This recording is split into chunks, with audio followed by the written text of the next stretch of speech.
자, 오늘부터는 분수의 나눗셈에 대해서 한번 알아볼 거야. 나눗셈이라고 하면은 좀 어렵게 느껴질 수 있는데 사실 별거 없어. 곱셈, 나눗셈 이렇게 짝이라는 것만 잘 알고 오늘부터 천천히 복습하면서 따라오면은 좋을 것 같아. 자, 오늘 첫 번째는 분수를 분수로 나눌 때 어떻게 할 것인가에 대한 방법을 세 가지를 보여주게 될 거야. 첫 번째는 분모가 같은 분수를 단위 분수로 나눴을 때 어떻게 할 것인가. 그 다음에 이제 두 번째는 분자끼리 나누어 떨어지는 분모가 같은 분수 나눗셈을 어떻게 할 것인가. 그 다음에 이제 세 번째로 분자끼리 나누어 떨어지지 않는 분모가 같은 분수 사이의 나눗셈을 어떻게 할 것인가에 대해서 한번 살펴볼게. 그래서 결국 오늘 공통점이 있지. 분모가 같다. 그래서 핵심은 오늘은 분모가 같은 분수들을 어떻게 나눗셈을 할 것인가에 대해서 한번 알아볼 거야. 자, 먼저 첫 번째, 단위 분수로 나눌 때 어떻게 나눌 수 있을까? 그거를 살펴볼 건데 지금 보면은 분모가 똑같이 5로 돼 있다라는 걸 알 수 있어. 이거를 먼저 그림으로 한번 그려봤는데, 자, 여기 전체 컵에서 5분의 4는 이만큼이 되겠지. 5조각 중에 4조각이 될 테니까, 자, 이거를 5분의 1로 나눴다 이런 얘기야. 자, 5분의 1로 나눴다라는 얘기는 5분의 1로 몇 번 덜어낼 수 있는가라는 거랑 같은 말이야. 6 나누기 3 이거를 우리가 어떻게 표현할 수 있냐면은 6을 3으로 몇 번 뺄 수 있는가, 몇 번 덜어낼 수 있는가, 우리가 이렇게 또 표현할 수 있잖아. 마찬가지야. 5분의 4를 5분의 1로 몇 번 나눠 뺄 수 있는가. 자, 5분의 1은 요만큼이잖아. 요만큼, 그지? 자, 요만큼이 4번 우리가 뺄 수 있으니까 5분의 4 나누기 5분의 1은 4다. 이렇게 우리가 볼 수 있는 거야. 그런데 재밌는 게 분모가 같잖아? 그러면은 분모를 생각 안 하고 그냥 요 분자끼리만 나눗셈을 해도 사실은 똑같은 결과가 나타나. 한번 연습을 해볼까? 6분의 3 나누기 6분의 1. 자, 어때? 6분의 3에서 6분의 1을 몇 번 뺄 수 있는가? 3번 뺄 수 있다. 그런데 분모를 생각하지 않고 분자끼리 나눗셈을 해도 똑같이 3이 된다라는 걸 알 수 있고, 하나만 더 해볼까? 8분의 5에서 8분의 1로 나누면은 어떻게 될까? 이것도 바로 갈 수 있어. 분모를 생각하지 않고 그냥 나눗셈을 하면 5 나누기 1이니까 5가 된다라는 것을 쉽게 알 수가 있어. 자, 이번에는 분자끼리 나누어 떨어지는 분모가 같은 분수끼리의 나눗셈을 한번 살펴보려고 해.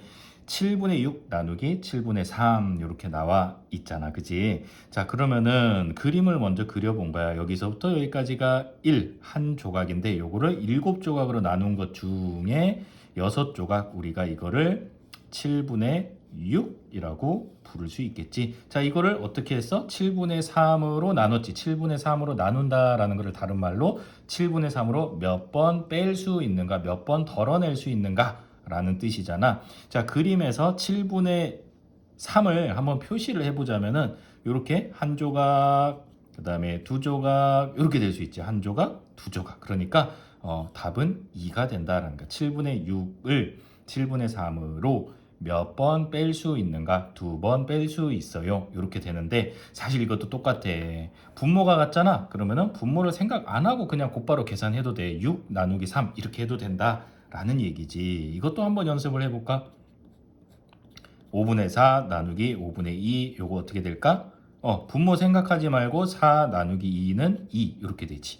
하나 더 가볼까? 9분의 6 나누기 9분의 3. 분모 같네. 그럴 때는 분자끼리만 계산을 해도 2가 나온다라는 것을 쉽게 알 수가 있어. 자, 문제는 이제 얘야. 나누어 떨어지지 않을 경우에 어떻게 할 것인가? 그게 이제 조금 고민이 될 것 같아.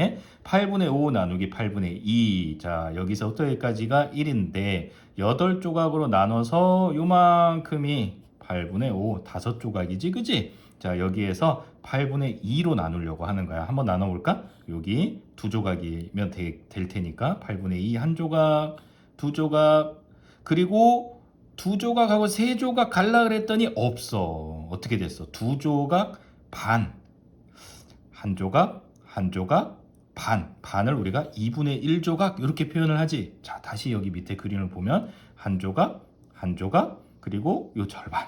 2분의 1조각. 그래서 한 조각, 한 조각 2분의 1 다 더하면은 2와 2분의 1조각이라고 우리가 답을 찾을 수 있는 거지. 자, 조금 헷갈릴 수 있으니까 또 연습을 한번 해볼게. 자, 이번에는 9분의 6을 9분의 4로 나눌 때 어떻게 할 수 있을까? 자, 이거를 그림으로 먼저 한번 그려볼게요. 자, 그림으로 9조각으로 나누고 그 중에서 6조각 이렇게 해당이 되겠지, 그지? 근데 이거를 9분의 4조각으로 몇 번 뺄 수 있는가? 이게 궁금한 거잖아. 일단 9분의 4조각 요만큼이 있겠네, 그지? 그리고 또 이만큼을 뺄라 그랬더니 여기 없어. 한 조각하고 그 절반밖에 뺄 수가 없네. 그래서 한 조각하고 절반이니까 1과 2분의 1 이렇게 될 수 있는 거지. 자, 그런데 이걸 조금 더 쉽게 할 수 있다 그랬지. 분모가 같을 때는 분모를 생각하지 않고 분자끼리 계산해도 똑같다. 즉 6 나누기 4 이렇게 할 수 있는데, 자, 이게 어떻게 나누어 떨어지지 않잖아. 이럴 때 우리가 1학기 때 배웠던 걸 떠올리면 돼. 자, 이렇게 자연수끼리에 나누어 떨어지지 않는 경우에 나눗셈은 분수로 나타낼 수 있다. 어떻게? 앞에 놈이 가벼워, 그지? 그래서 위로 올라가 6 분자가 되고, 뒤에 놈이 무거워, 그래서 분모가 된다. 그래서 4분의 6 요거를 다시 대분수로 나타내면 1과 2분의 1 이렇게 될 수 있는 거지, 그지? 여기까지. 약분을 한번 한 거야. 약분을 이렇게 해서 2와 2분의 1과 2분의 1 이렇게 될 수 있다라는 얘기야. 자, 그래서 결론을 밑에 우리가 한번 정리를 하면 되는데, 사실 여기 위에 세 가지 사례는 그림 막 나타내고 이렇게 했던 거는 이해를 하기 위해서 이제 이렇게 표현을 했던 것이고, 사실 이제 결론을 알고 있으면 되는데, 우리가 계속 연습할 때 어때? 분모가 같을 때는 어떻게 한다 그랬어? 분모를 생각하지 않고 분자끼리 나눗셈을 한다. 그런데 이게 나누어 떨어지지 않을 경우에는 어떻게 한다? 뒤에 놈은 무거우니까 가라앉아, 분모. 앞에 놈은 가벼우니까 위로 떠올라, 분자. 이렇게 우리가 분수로 답을 찾을 수 있다라는 얘기야.